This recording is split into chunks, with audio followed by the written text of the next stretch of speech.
This seminar today is about how do you set a course in your life that separates your past from the present, from the future. So we all know what the past is about in our lives. And some of us don't.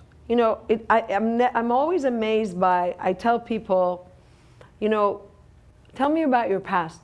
And they go, there's nothing to tell. It really isn't all that interesting.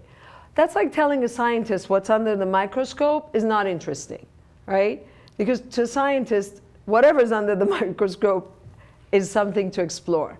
So I look at people's lives with them, and lo and behold, what they never noticed about themselves and about their past becomes an adventure to be explored, to be learned from, to get to know who they are, that they never saw themselves that way.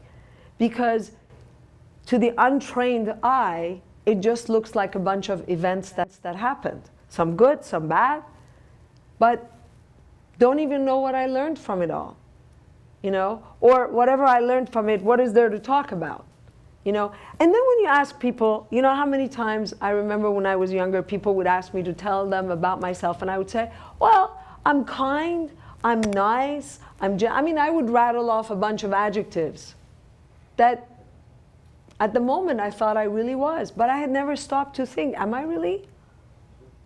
Right? And then when I stopped to really get to know myself and to take inventory of my past and to really look at my actions in life and the things that I had done, some good, some not so good, I saw that I could look at myself honestly and take my own inventory in a way that would actually show me all parts of me, not just the parts that I wanted to see, but all of it. And you know how you meet a therapist at a party and people joke about, oh, I shouldn't talk to you because you're going to read my mind or you're going to be able to tell who I am and all of that. Well, a lot of us are afraid of doing that with ourselves. A lot of us are afraid of, I don't really want anyone to know me because I'm afraid of what they're going to see, but I'm also afraid of what I'm going to see about myself. And so the minute you're able to look at all of you, you will realize that all those fears were unfounded. That really what you will see when you see all of yourself is a miracle. Is somebody that you have no idea who that person is, but who's sitting in your chair is an absolute gift and miracle to this world. And that is the experience of completing your past. When you actually complete the past and you see yourself as whole and complete. The good, bad, ugly, and beautiful of you. All parts. Yes? Yes. So this seminar is about how it is that the past can influence our present, but also how do you create a future? Now, did you know that you're actually living right now the future that you've already created? This is the future that you created. This is it. Look at your home, the clothes that you're wearing, your current financial situation, whatever it is that's happening in your life is actually a result of beliefs, actions, and convictions that you've had, perceptions that you've had, how you've seen the world, how you've processed that reality, and what you've done with it. Mm-hmm. There's a very interesting musician, I want to call him a magician, who's named Vangelis. Anybody ever heard of Vangelis? Mm-hmm. Some people say Vangelis, some people say Vangelis, right? He's a German guy. He's absolutely brilliant, and he plays every instrument in the entire orchestra. And when he plays these incredible symphonies, he plays each instrument once. Goes into a studio, plays that instrument, plays the next instrument, plays the instrument. It's never written down. He just plays it.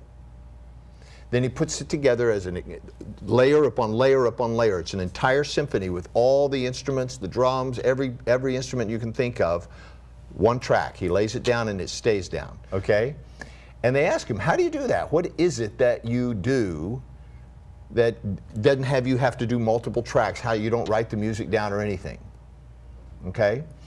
He said this very interesting thing that has stuck with me all my life. He said, all I do is distinguish certain sounds from the infinite mass of undistinguished sound that's always going on. Your life is a set of distinctions of certain particular possible realities of all of the infinite possible lives that you could have lived. You're living this one. Right. It's a selection, it's a distinction. And so it's actually a privilege to have this life. Like it or not, you might as well enjoy it because it's actually quite a privilege. There's some unconscious mechanisms that are going on in the background. You know, like in your computer, there's things that are happening in the background. You can't really tell what is going on, but it does things. And you know how to drive it, right? You know how to make it do things that you want it to do because of all this stuff that's going on in the background. So, how many of you saw the film The Matrix? Yeah? The Matrix was a film about an alternate reality, a reality that was created in the imagination, but you could step into it and it was actually real. Okay? Now, we're not going to go down that tunnel, but I thought for the sake of this conversation, it would be fun to call this this set of filters, which are made up of your beliefs, your habits, your conditioning, and the things that you learned, either you were taught them or somebody or you discovered them on your own, things that you've learned that have determined how you see the world. They've determined how you see the world, and therefore, and because they're conditioning from the past, they determine how you will see the present world and how you will see the future world. Does that sound good? I see some eyebrows sort of wrinkling up. In other words, things happen in life, and you give them a meaning, an interpretation. That meaning then determines your behavior, your beliefs.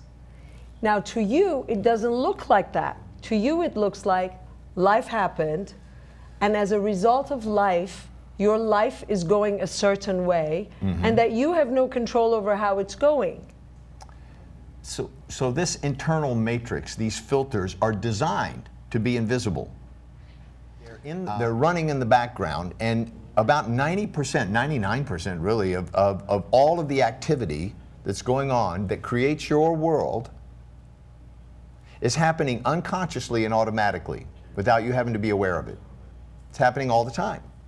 Okay? You're not aware of it, it runs on automatic, and the fact that it runs on automatic and unconsciously makes it seem like whatever's happening out there is just happening. Yeah, you have no control over what's going on. I got nothing to say about that. It's just some stuff happening, right? How many of you look at the world? I mean, I do, and just this is some stuff that's happening. Yeah. I didn't have anything to do with what happened. It's happening, and it's happening to me. And how come it's happening to me? You know, it's happening to me. Right? How come all of the things that are happening all at once are happening all at once? How come I have the car accident this week, and the next day I have termites in my house, and on the third day, you know, my son's tooth breaks, and you know, how come all this is happening? Or how come all the good things are happening too? Right. You know, I mean, it's easy to question, why did these bad things happen to me? But how come all this great stuff's happening as well? Well, if you're Persian and all the great stuff's happening, no, you're just waiting for the bad thing to happen. You just lucked out, right? You're not waiting for the other shoe to drop. It's like, don't tell anyone that the good things happen. Yeah, right? So this produces a sense of powerlessness. The fact that it's happening and that appears to be just happening produces a sense of powerlessness, I got nothing to say about it. And this sense of powerlessness, you feel a natural need to protect yourself. Yes? I feel powerless. I must construct something to protect myself from all of that not me that's happening to me out there. Right, so Can you then get you that? become a victim of the events that are happening in your life, as opposed to thinking, I had something to do with things that happened to me. And then we tell people, I had such a hard life, without realizing, well, who was in charge of it? So this internal matrix that we're talking about, you constructed it. You constructed it with one main goal in life. One main goal. Its sole purpose is to be safe in your environment when you were growing up.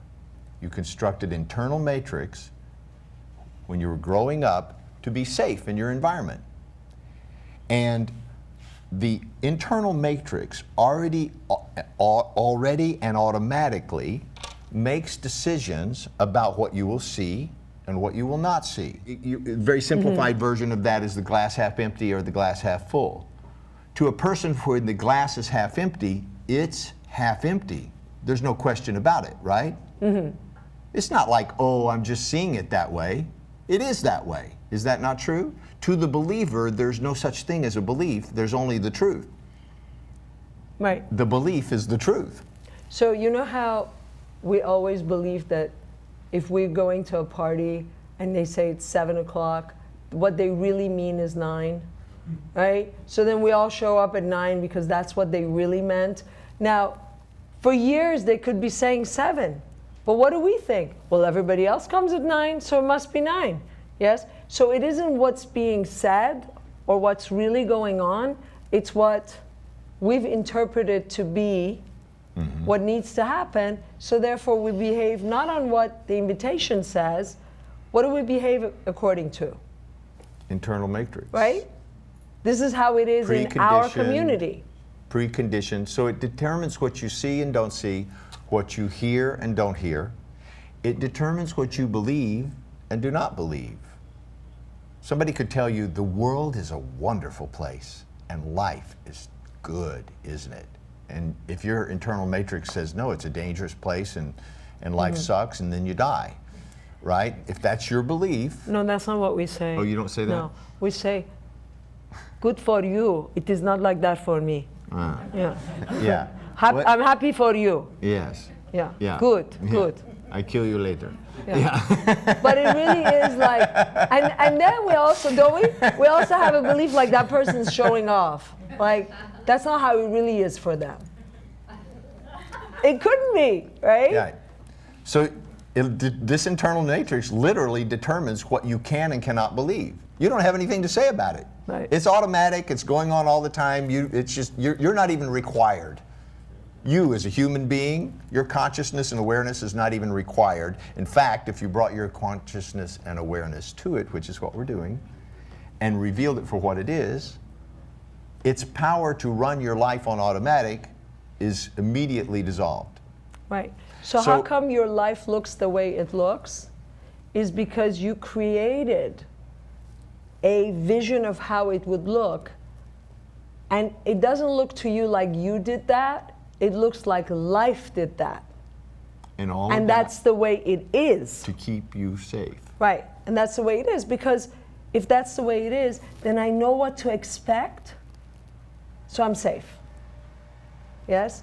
So to do something that would be risky is to be unsafe. The highest priority of the internal matrix is to keep you safe. Now, we'll talk about what you are later, okay? Because you are whatever the internal matrix says you are. And it can be changed, by the way. You're not stuck with this internal matrix. You can first discover what you've done so far, what you've created so far. And if you don't like what you've created, there's an exercise we do in the women's workshop where we go through your whole life. Well, we don't, you do. You go through your whole life and you see what you've constructed. Yes, and the men do it in the men's workshop. And then if you don't like what you've constructed, guess what? You have a choice. Yes? So let me get through this list of things that the internal matrix determines for you. See and don't see, hear and don't hear, what you believe and don't believe or can't believe, what you value and what you don't value, what you show to others and what you hide, and what criteria you use in making decisions. Remember, you may have heard in another show where I talked about possibility thinkers versus reason thinkers. Reasonable, right? So if reason is what carries the day and keeps you the safest, then that's what you will make your decision from. If possibility seems safe because you've survived several possibilities, then that'll assist you in making your decision. So a combination of these things created the greatest feeling of safety in your early environment. When you were young, you figured out how it's going around here, right? You're little, you're defenseless, you're powerless, and all these big people are clearly in charge because they got all the food and everything else. They're clearly in charge. They punish you when they don't want to. When they want to, they do whatever they want. You do what they want. So they're clearly in charge. So how do you feel safe in that? You learned very quickly, and in the ages of 1 to 7, which is our absorption stage, our imprint stage. That's the stage in which we're not really like consciously thinking that much. We're just sort of absorbing everything, but at a very, very, very, very high rate. Really like locking it in. This is how it works around here. This is how I survive. This person's in charge. You begin to understand things that no other primate can even grasp. You know, facial expressions and body posture and speed and velocity of words and actions and stuff have entirely different meanings, yes? And so you begin to interpret that very, very early, and you lock it in, and it begins to create this internal matrix. And the more your family, your environment was unsafe, the more you will strive to keep your internal matrix exactly the way it is, because on a very deep level, you know that that's what keeps you safe. So the more you try to change it, the more it seems like a very dangerous thing to do on a very fundamental level. Can you get that? Yeah, let's not talk about that. So human beings don't really feel like they have anything to say about how life goes.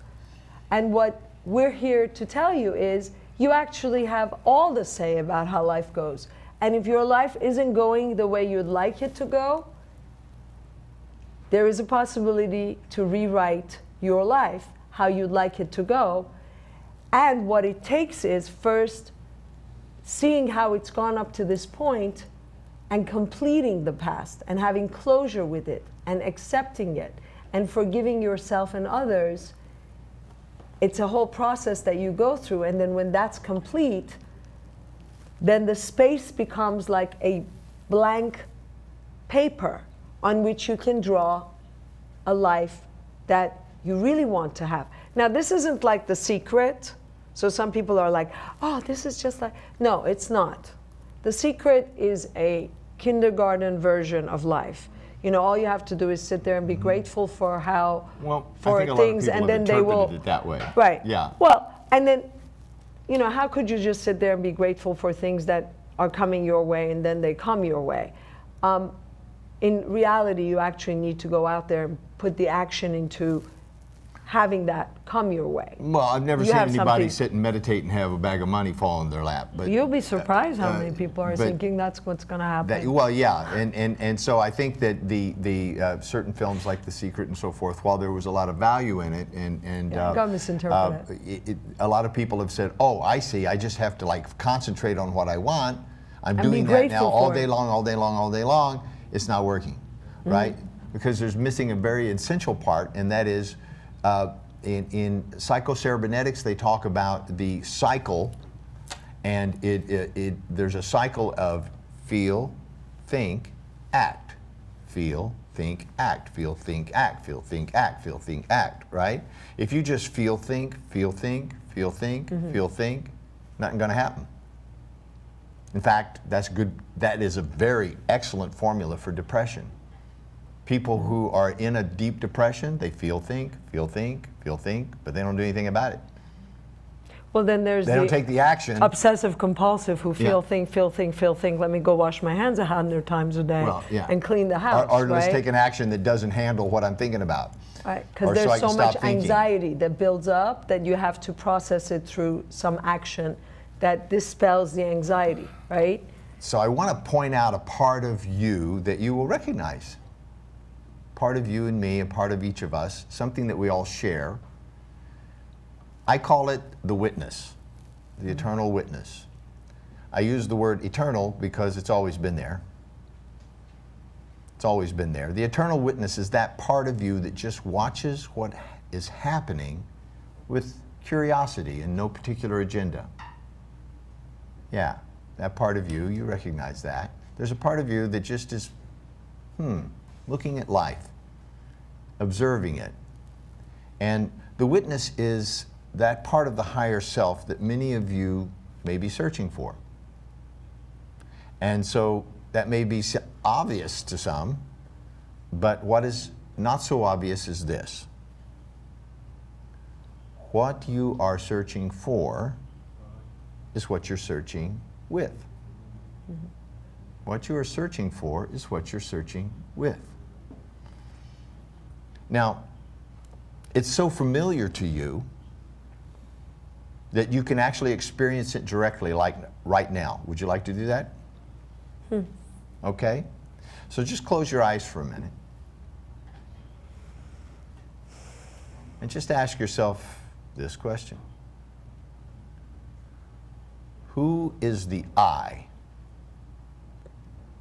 Who is the I that is asking the question, who is the I? And it's very fleeting. It may come, it may go, it may feel like home.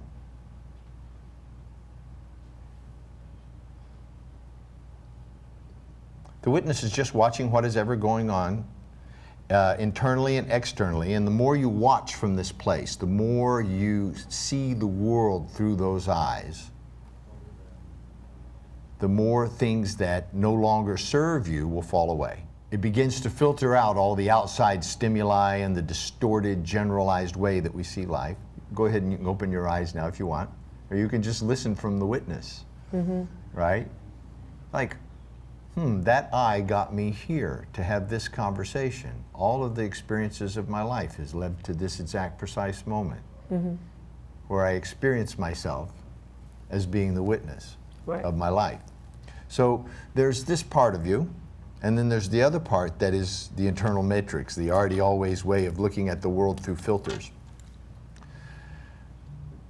So up until now, you've had this internal map of reality, structured in a certain way, based on your past experiences, and it's operated to create your reality automatically and unconsciously. Learning to operate it consciously, voluntarily, will actually give you some control on your life. Can you get rid of the internal filters? Might not be a good idea.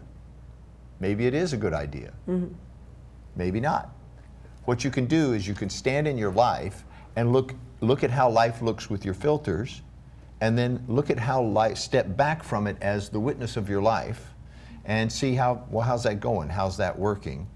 And begin to alter either your procedures, how you're proceeding about things, what the things that you do, the actions you take, or your perception, how it is that you view the world. Can I give them an example? Yes. So, you have a teenager who borrowed the car last night, and it's Sunday morning, and you're in the kitchen, and the teenager comes up and goes, "Wow, can I help you?" What's the first thing that goes through your mind? Right? What did that you was do? in unison, right? Now, that's the filter, right? That's the matrix. Or, Mom, right? You look beautiful. Or whatever, right? Yeah. So how come we don't go to the mirror, or we don't immediately give the teenager something to do? Has nothing to do with the fact that the teenager said, "I smashed the car last night." The teenager said, "Can I help you?" Or, "You look beautiful." So you run out to the garage But to the check the internal car, matrix says something is wrong. Teenagers don't usually come and offer help, right? So for that reason, there must be something wrong, right? So that's how the filter works And the filter doesn't really allow you to hear things as they're being said.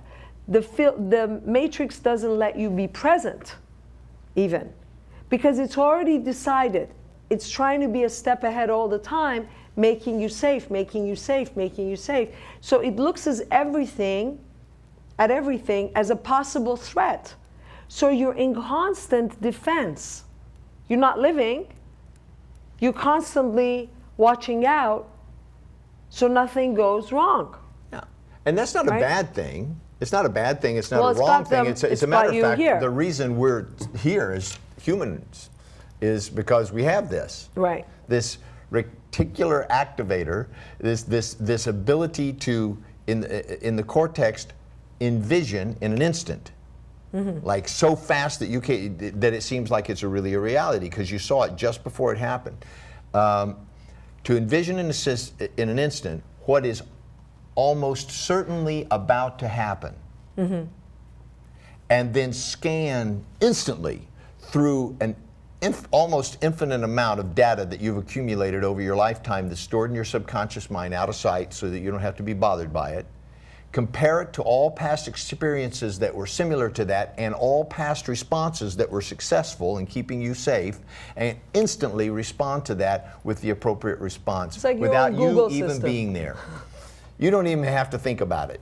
It's Right. done before you even know it. Yeah. It's super fast. Okay? So then there's the possibility of going, once you've distinguished that this is what's happening and become grounded in being the witness, you could go, wow, you know what happened is as soon as you said that I looked great and that you wanted to help me in the kitchen, the first thing I thought was that there must be something wrong with the car. Am I right?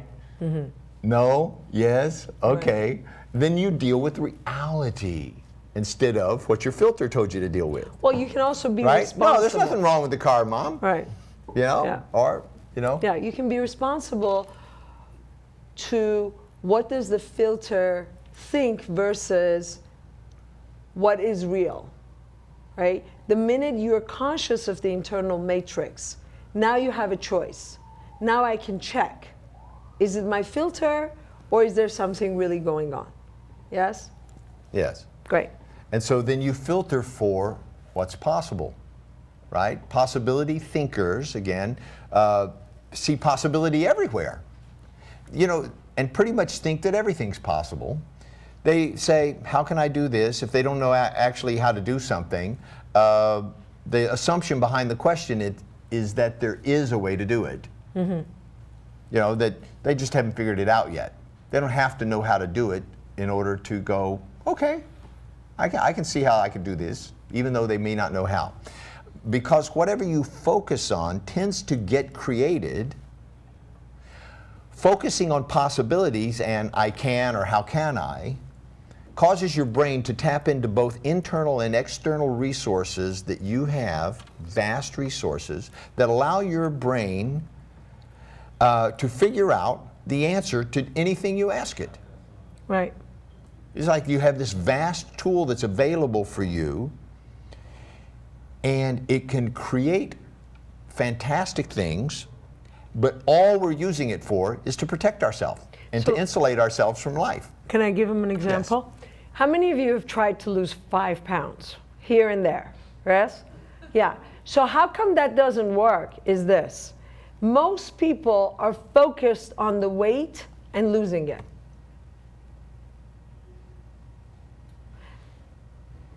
And when you do that, all you do is manifest more weight.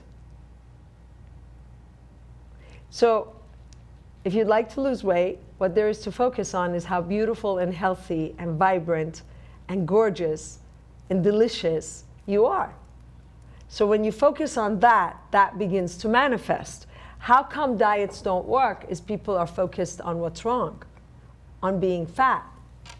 I'm fat, I need to lose weight. We even say it, yes?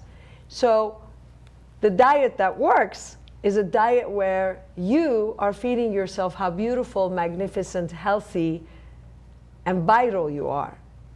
And that does work. Yeah. It's about feeling good about yourself. The reason filter, the reasonable filter, the one that says, it's reasonable to believe that the kid wrecked the car or whatever, right? Or that he wants, what do you want, right? That would be a good, you have good reasons based on past experience to believe that, yes? That filter deletes possibilities. It just deletes. The possibility you can't get in there, it's deleted before it happens, right? When you delete something, your brain doesn't notice it. If you have something in your did anybody use word processors? You use word, almost everybody does now, right? You type with the word processor. If there's something in the misspelling or a sentence you don't want and you just delete it, does the word processor go, why'd you do that? Where'd you go? Should I save this? You know, it's just gone, right? You don't notice it, it's just, you move on. Unfortunately. It's just gone, right? So when you delete possibilities, you don't even know you did it. Yeah. It's just gone. And so the most successful people sort by possibility, but also notice the potential problems. I'm not saying don't notice the problems. So they do notice the problems, and people who sort by possibility, but they don't sort by necessity, and they pretty much ignore impossibility. Right? It's just deleted and you don't even notice it. So the internal matrix would have them be a certain way. And if they wanted to be people who create their lives as opposed to have it happen automatically, what there would be to do is to create what's possible, Yes, and begin to live their lives from what is possible. focusing on And that. then creating what's possible and planning for what's possible and beginning to take action from what's possible, rather than what you can't do, what's not possible, what's reasonable, what the risks that you're taking, right? So even just being here today is about what's possible. Yes? Every person in the world who is successful and who is creating what they want in life is sorting by possibility.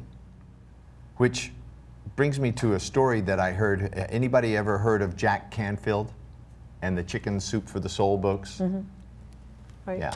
So I heard about a story that he told, and I'm going to share that story with you now, okay?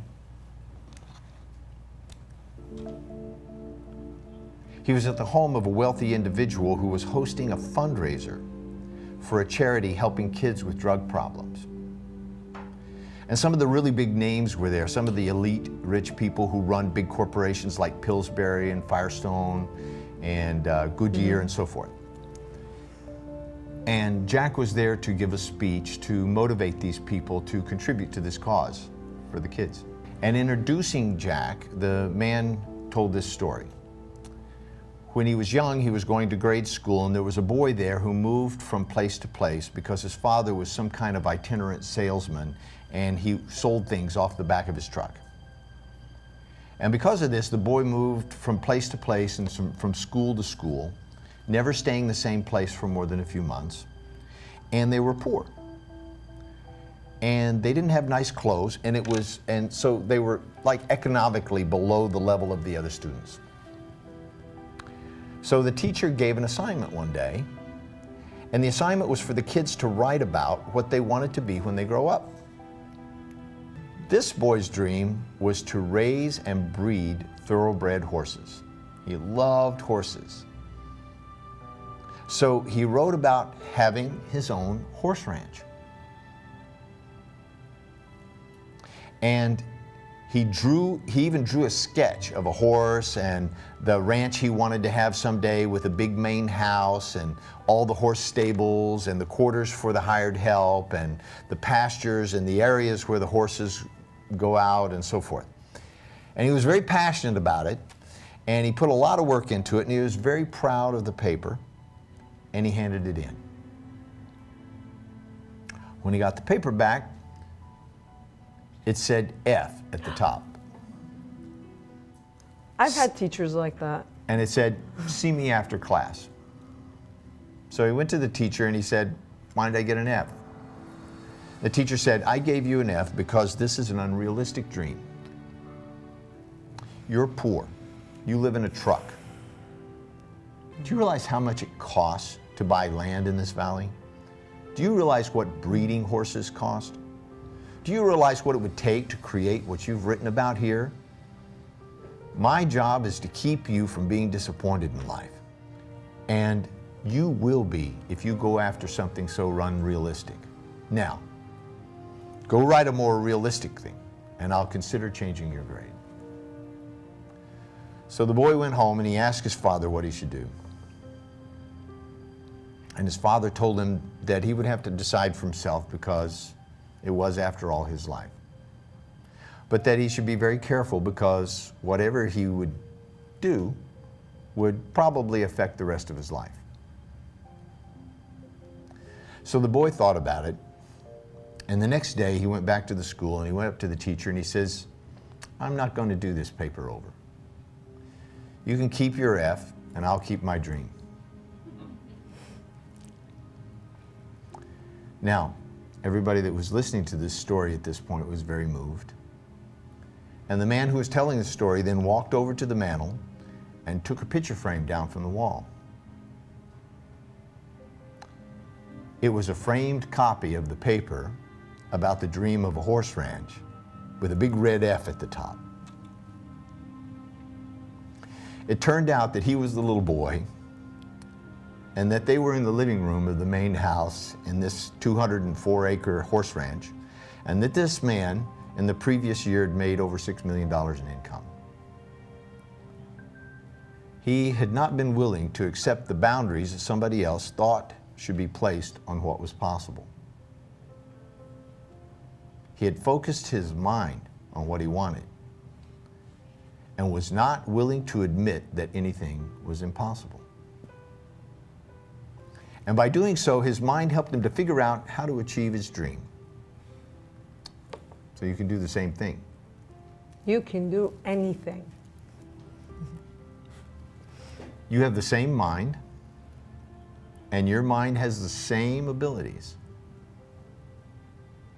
It's already creating what you focused on, and it's doing a spectacularly good job of it. You are what you created already. Mm-hmm. So I'd just like to invite you to open yourself to the fact that everything is possible. Just try that on, and that you really can create anything that you want to create. And there are very specific technologies, ways, and means, and practices. Can we share the DVD with them? Yeah. Someone's dream that came true? Yeah. We have, Gregory and I don't just talk about this. Our whole life is created. And not only is our life created, but we get to share other people's dreams all the time and watch other people create their dreams. There are people who are sitting here in this audience today who've had dreams come true, that they created, that they manifested, that they're living it today. One of our participants, one of our graduates from one of our courses, created a dream. And the dream was to become a singer as part of the dream. And as we are the encouragers and the did she have fan club of all the dream makers. Did she have any agreement in her world about that? No, there was no agreement actually. No, I don't think anyone around her thought this was a good idea. Right? And so I, of course, thought it was a brilliant idea and that it should happen. And that dreams are to be lived and experienced. And so we kept it up, me and her, and the gang of women who are very ready as graduates to support each other to really pretty much fulfill anything that you're up to.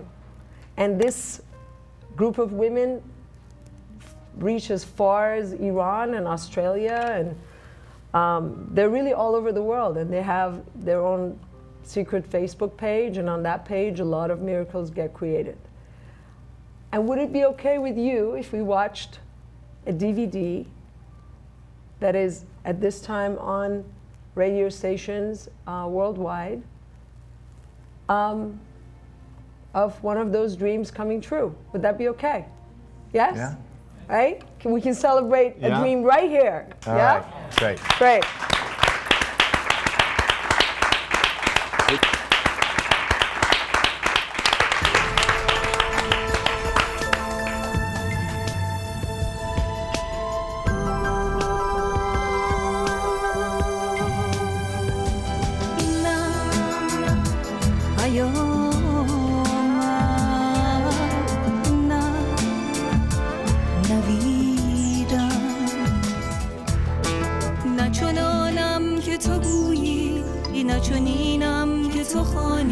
و نه آنگونه که گفتند و شنیدی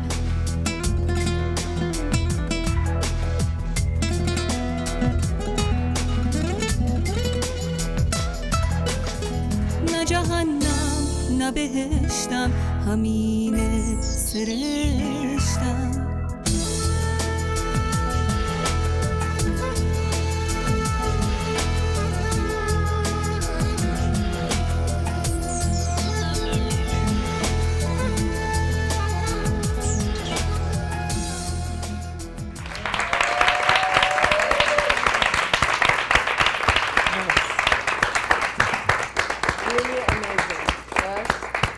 What it is to live your dreams. Yeah.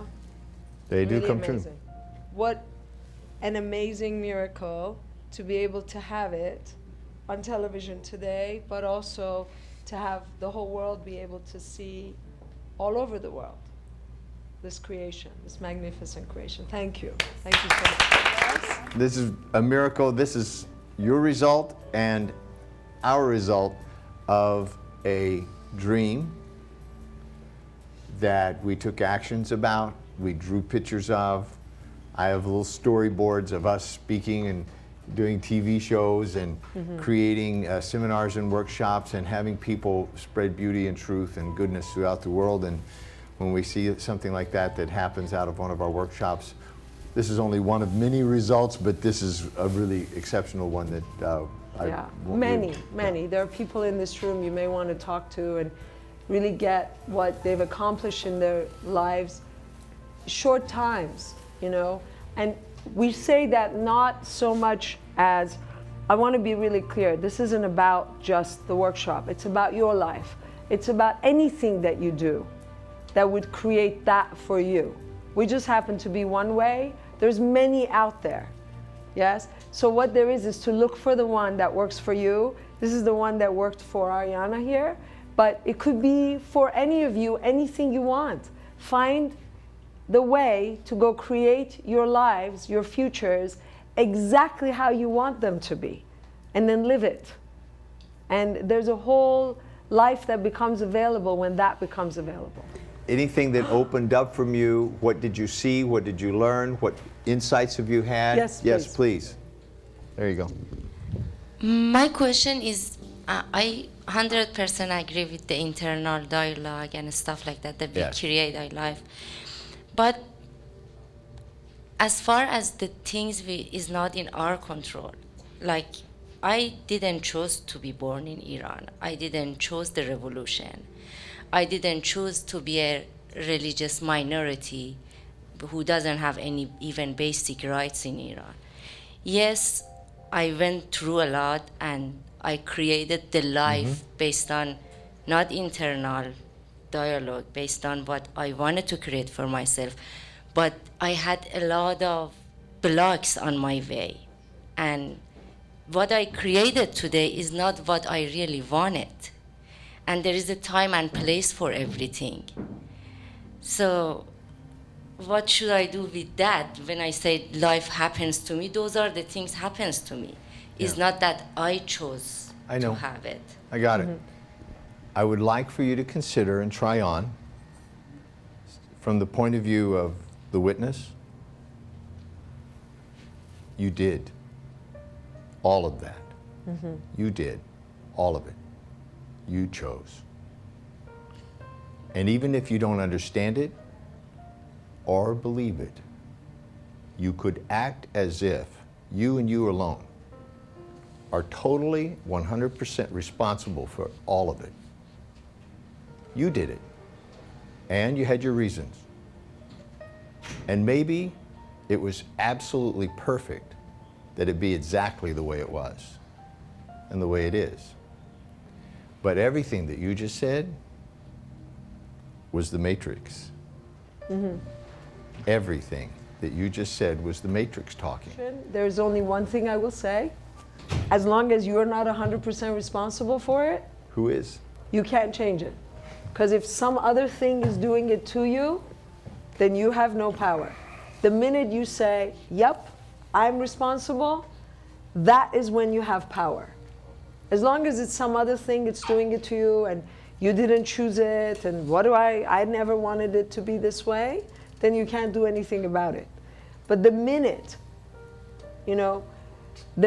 I was willing to be responsible for everything that had happened to me, all of it, even the parts where nobody wants to say, yes, I'm responsible for that, the minute I was responsible, I could now choose how to get along with it and how to have my life be something other than my past and create a whole new future, just like the little boy did with the horse ranch. He could say, I'm a poor boy, and believe his teacher and take his circumstances and feel sorry for himself and say, I'm never going to be anything. This is the way my life is. But he said, my life is fine, and I want something else, and I'm going to create that, and I'm going to go after it. But in her case, the part of the story that you're missing is that had he not been poor, living in the back of a truck, lesser than everyone else, he may not have even had that dream. Yeah. And he certainly wouldn't have the courage to tell it, you know what, keep your F. Right? Those experiences gave him the wherewithal to stand there. If he was like another rich kid going to school, he would have changed his story in an instant. Right. To not have an F. And his parents would have told him to. Yeah. And one would say, if you've had, people ask me all the time, wouldn't you rather that these things didn't happen to you in your life? Yes? And the answer is no. I keep my F. I keep all the things that happen to me. Because everything that happened to me makes me who I am, and I really like who I am. Can you get this? Yes.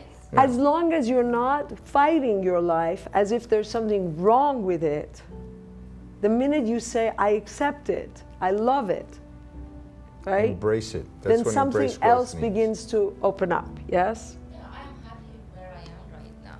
I am very happy, and regardless of all those difficulties I went through, I am happy with my accomplishment. But I think if there wasn't those restrictions, I could do better. Those restrictions are there to make you stronger. If there weren't those restrictions, then you wouldn't have anything to challenge you, to keep your commitment, to go forward.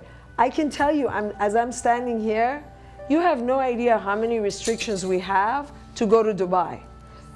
Okay? The restrictions keep adding up because every day there's a new sanction against Iran, and it gets harder for those people to come to Dubai. And we have 120 women registered in that workshop, about 100 of them coming from Iran. Can you get what's happening What it would in take this economy to get that kind of money to with go no to... dollars, with no dirhams, with no flights? Being women coming from that country is no small task, yes? And as the challenges piled up on them, we got more people, not less, more. Do you understand? Great. Because it's going to be worth so much more to do it that way. Yes? Awesome. Thank you so much for being here with us. Bravo! Yes!